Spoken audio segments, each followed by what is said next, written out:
माँ प्रतिमा recording studio Jamui.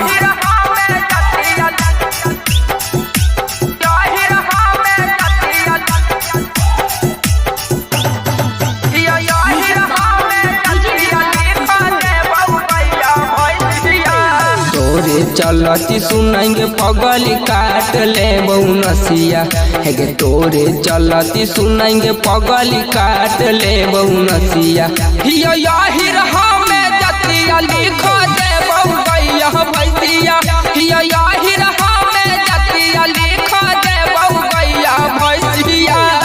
मन मीना बतिया सुना ले मार दे बहुमतिया है गे। मान मीना बतिया सुना ले मार दे बहुमतिया यही रहा में जतिया लिख दे बहु गैया भैसिया यही रहा में जतिया लिख दे बहु गैया भैसिया।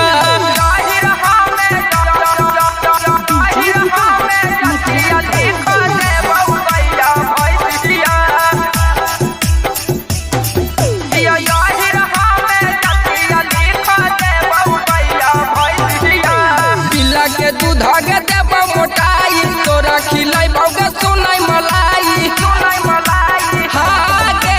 दिला के दूध के देव मोटाई और खिलाई भौगे सुनाई मलाई सुनाई न तोरा दे भौगे पगली चेहरा पहसिया सुनाई न तोरा दे भौगे पगली चेहरा पहसिया यही रहा में जतिया लिख दे बहु गैया भैसिया यही रहा में जतिया लिख दे बहु गैया भैसिया।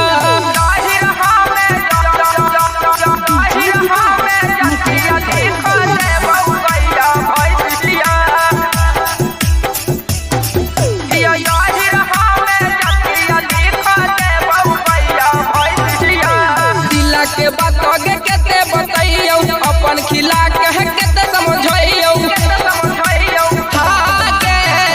के बात आगे केते बतैयो अपन खिला के केते समझैयो ना तो हम लहगाई लेबो सुनई पगली फसिया गे। ना तो हम लहगाई लेबो सुनई पगली फसिया